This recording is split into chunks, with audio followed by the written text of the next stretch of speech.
Hey guys, Marsling here bringing you another Dragon Ball Z Dokkan battle video, and so the free-to-play EZAs are coming to global very soon. By the time this video goes up, I think the event comes out in like 9 hours, comes out at the same time as the LR Super 17 banner. So these are the EZAs that have already dropped on JP.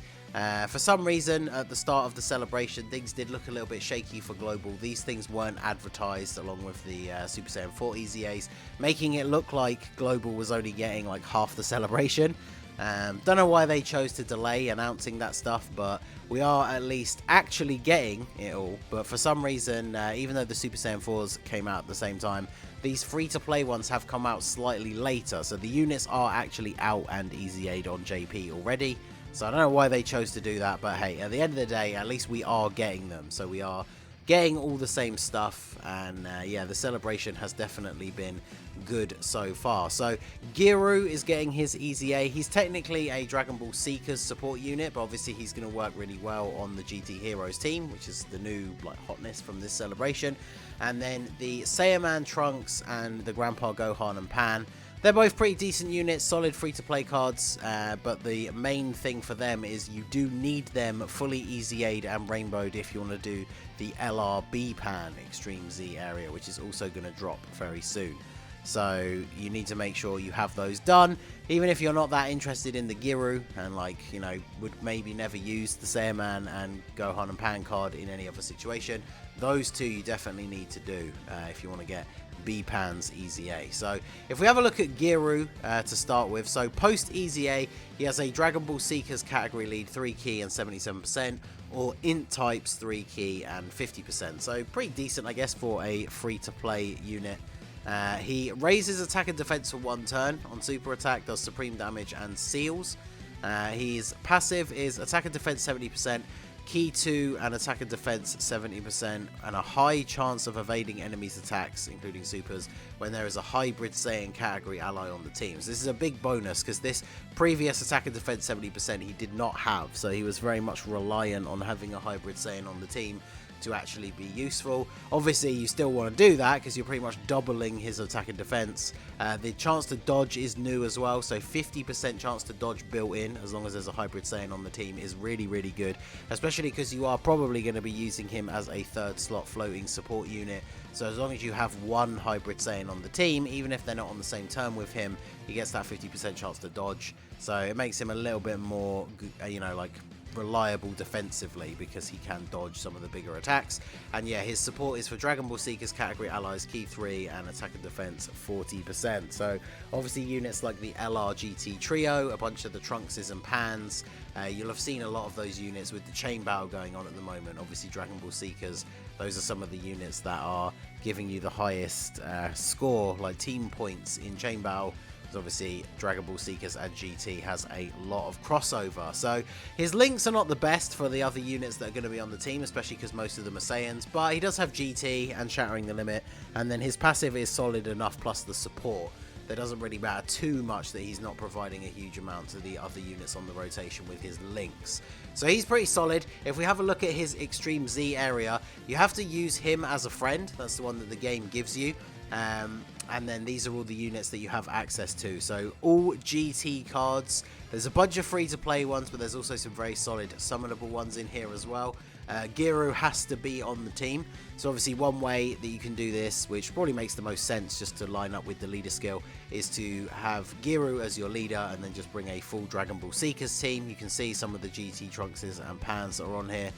You could choose to use one of the other leaders because some of these GT units are going to fit into other categories together, but the Giru friend lead, it does say here that he's Extreme Z Awakened, so technically that means he should have the Dragon Ball Seekers leader skill, but of course he does have the int type sub lead, which is what the EZA'd version does. So when you're starting off the event, yours is obviously not Extreme Z Awakened, so you're going to mostly want to bring int type allies, but if the friend is actually fully EZA'd, he's obviously going to have that Dragon Ball Seekers buff, so you're going to be able to bring some of the other units as well. If they're not Dragon Ball Seekers and they're not int, they're not going to be getting the lead from your Giru, but these Extreme Z areas are not super difficult, especially if you're bringing some of the actual summonable units that are in Dragon Ball Seekers. You're going to be able to beat the event, even though they're not getting the leader skill from your Giru. And obviously as you get the medals, you can just keep EZAing him along the way, and he gets his leader skill upgrade before he is fully EZA'd, so that does help you out with the last couple of stages.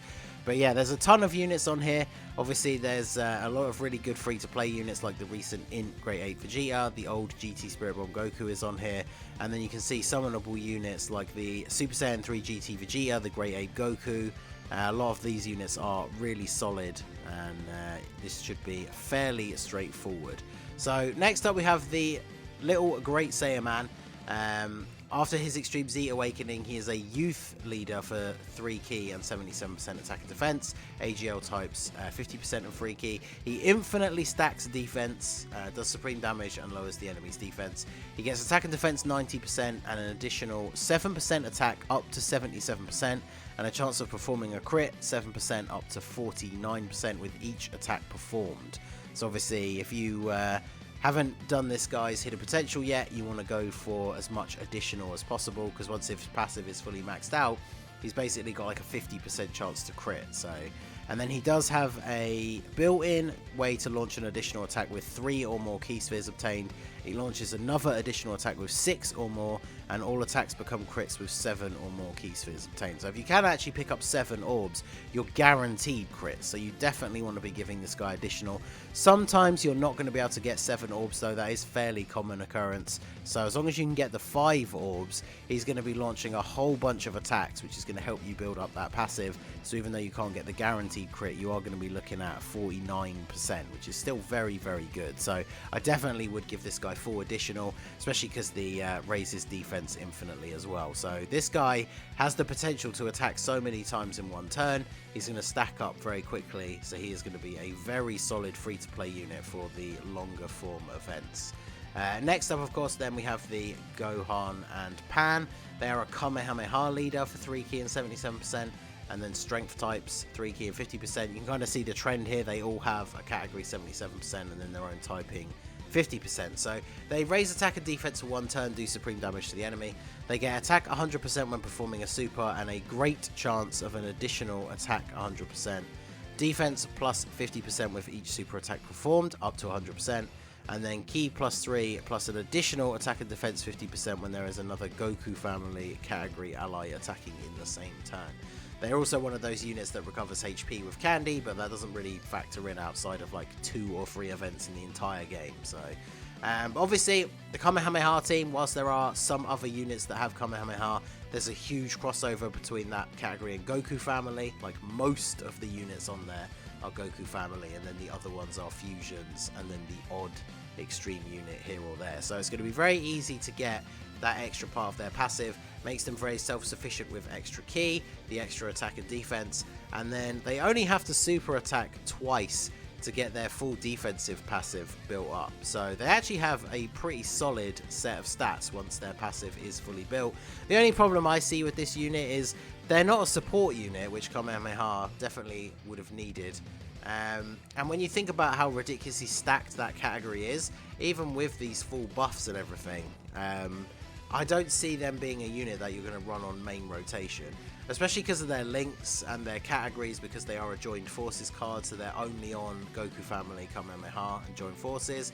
And then in terms of the links that you're going to see on the Kamehameha team, yes, a lot of the Goku family units do have all of the family, but then like Kamehameha and then Shattering the Limit, I guess, although there are a lot of Fierce Battle, the rest of them not quite as common. But I mean, they're still pretty solid. If you're a free-to-play player, they're obviously a solid card, and they are your best option for a Kamehameha category leader. So if we take a look at their Extreme Z area, you have to use a whole bunch of the other free-to-play like Halloween cards that are all tied to this event, like the 16-bit Goku and Vegeta. There's the Candy Vegito, Gotenks and Ghost. They're all going to be very solid units for this event. And for both of the stages, the friend leader that it gives you is the Saiyaman Trunks. So obviously, again, post EZA, he has a youth leader skill as well.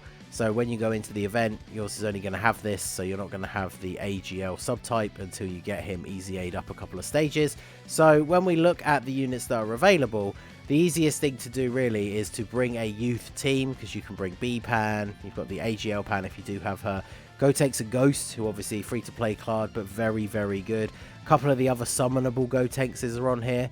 So this actually makes quite a solid team. The only annoying thing about these two stages is you do have to have the Gohan and Pan on the team, and they are not in the youth category. And even when you started EZAing your Kid Trunks, they're not AGL either.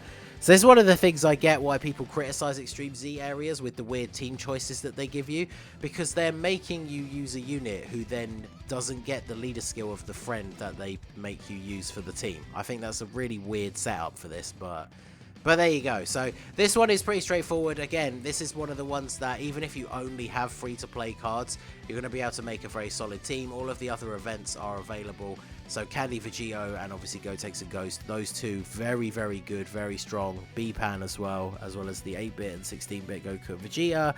Like, all of those free-to-play cards are super good. And then, unfortunately, whilst they're not getting the leader skill, the Gohan and Pan will be okay. And actually, I only just noticed the recent addition, the STR Saiyaman and Videl, they were a very solid free-to-play unit as well. They are on here.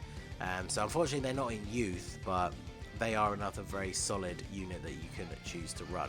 So all in all, it should be pretty straightforward. And like I said at the beginning, these two you need to get done in order to do B-Pan's EZA. Giru, you obviously don't have to have him for that, but he is very solid and is going to be a very good addition to any Dragon Ball Seekers team, or like Dragon Ball Seekers heavy builds of the GT Heroes team. So there you go, that is the setup for the EZA units. Make sure you get these two done so you can get onto the B-Pan one, because it's time gated, so you don't want to waste like a week or so, because you can only do a certain amount each week. So the later you start, the longer it's going to take you to actually EZA her. So make sure you have these two units ready to go. And of course the Super 17 banner comes out at that time, so good luck for anybody who is going to summon. You know I will be going in, so we will see how it goes. But let me know what you guys think down below. Obviously Extreme Z areas, people not a huge fan, but this one is going to be pretty straightforward. Obviously you don't get the same kind of rewards as you do from a normal EZA, but it's something to do, I suppose. But let me know what you guys think of these free-to-play cards down below. Let me know if you're excited for the B-Pan EZA. And yeah, that is going to do it. That is going to be it for the video. This has been the Master Ningen. Smash that like button, subscribe to the channel if you are new. Check out the links down below for the Discord and the merch store, and I will see you all again soon. Have a good one.